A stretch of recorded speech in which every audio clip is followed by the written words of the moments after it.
Keputusan. Lexa dan Alex di dalam mobil, keduanya sudah sangat gelisah. Mereka melihat layar iPad. Keduanya juga begitu khawatir pada keselamatan orang itu, terutama ibu hamil itu yang kesakitan. Kakak, bagaimana ini? Sepertinya ada seseorang yang merencanakan ini semua. Lexa ratas CCTV di daerah kediaman pria itu. Terserah dari segala sisi. Cepat, perintah Alex dengan nada dinginnya. Meski tenang, namun kekhawatirannya sangat nampak di mata Lexa. Baik, Kak.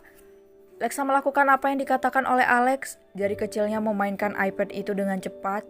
Dengan mata yang terus terfokus, akhirnya Lexa berhasil meretas dari segala sisi. Dapat, gumamnya pelan. Kak, gawat, lihatlah. Pekik Lexa menunjuk dengan dagunya. Pak, lebih cepat lagi, ini dalam keadaan genting. Seperti yang mengangguk meski bingung, dia tetap menjalankan perintah tuan kecilnya. Dia tidak merasa khawatir karena ada 2 mobil di belakang mereka yang berisi beberapa bodyguard. Berapa orang yang mengintai? Tanya Alex. Sebentar, Kak. Lexa melihat dengan teliti agar dia tidak kecolongan. Matanya beralih cepat dari gambar satu ke gambar yang lainnya. 10 orang, Kak, dan anehnya mereka memakai pakaian seperti ninja. Juga sepertinya orang itu bukan berasal dari negara ini. Ucap Lexa pelan, dirinya mulai takut karena semua orang itu membawa pedang. Bagaimana ini, Kak? Alex diam menimbang keputusan apa yang akan dia ambil, apakah ini benar atau salah, karena sepertinya kekuatan orang-orang itu seperti bukan lawannya. Selamatkan ibu hamil itu, putus Alex dingin, dirinya juga sedikit takut, apalagi ini bukan ranahnya, karena tubuhnya masih terlalu kecil untuk mengambil resiko sebesar ini, meski ada Daddy di belakangnya. Alex sangat sadar atas kemampuannya, dirinya langsung mengirim sebuah pesan pada seseorang tanpa Lexa sadari dan meminta bantuan orang kepercayaannya. Kak, sudah keluar. Lexa melihat dengan jelas orang itu menggendong istrinya keluar rumah, kemudian meninggalkan rumahnya yang sudah menjadi lautan darah. Perhatikan baik-baik, tita Alex, dirinya sedang sibuk dengan iPad-nya, juga entah apa yang dilakukan Lexa pun tidak mengetahuinya. Mereka semua mengikuti mobil itu, Kak. Bagaimana ini? Tenanglah, kakak sudah mengirim beberapa orang kepercayaan kakak yang sudah sangat ahli. Alex berusaha meredam kepanikan Lexa.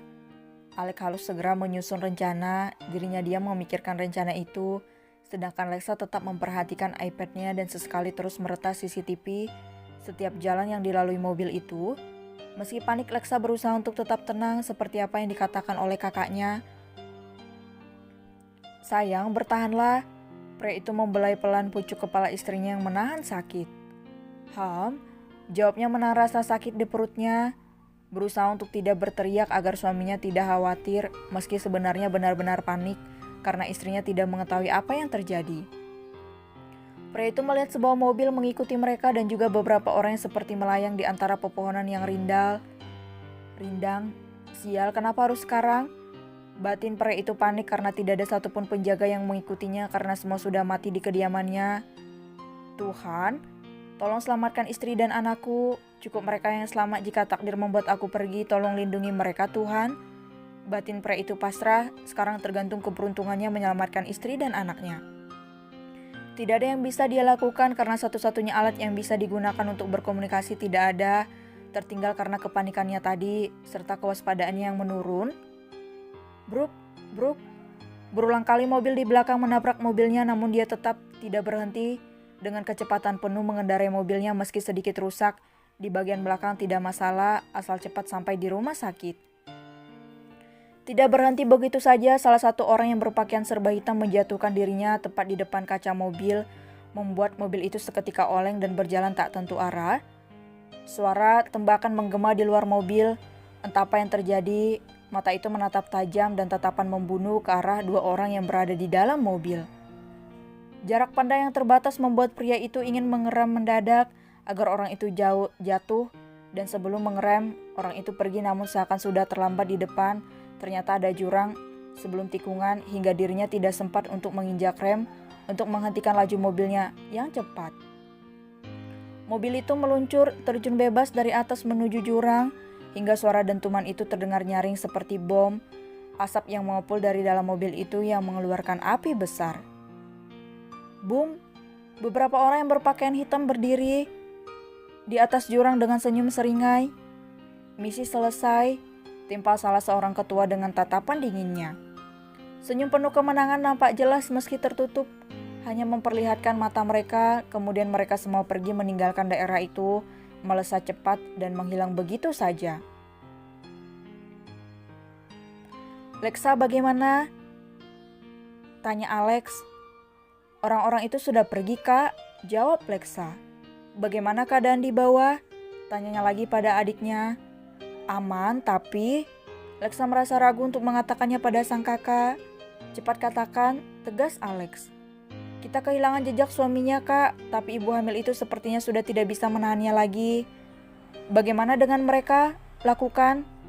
"Mereka sudah menelpon dokter, Kak. Dari yang aku lihat penyelamatan sudah dilakukan agar ibu dan bayi selamat." Tanpa mengalihkan perhatiannya dari iPad yang dia pegang. "Sabar, dia lebih banyak untuk mengawasi sekitar hutan ini," ucap Alex. Sebuah lalat khusus yang Lexa ciptakan agar bisa melihat tempat yang tidak ada CCTV-nya dan juga tempat-tempat terpencil seperti saat ini.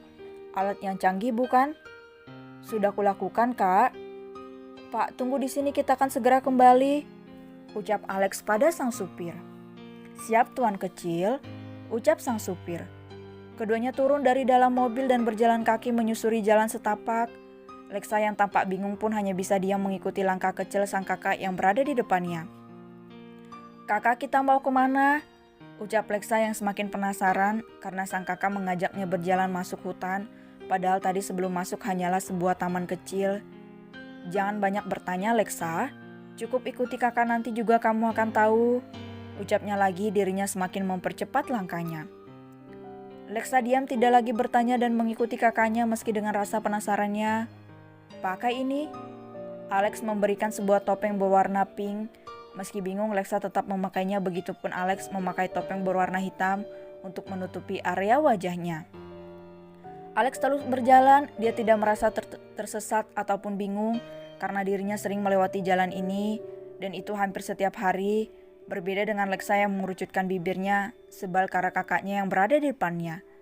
Mereka berdua berjalan dengan santai sambil sesekali melihat iPad yang berada di pegangan masing-masing supaya tahu informasi terbaru.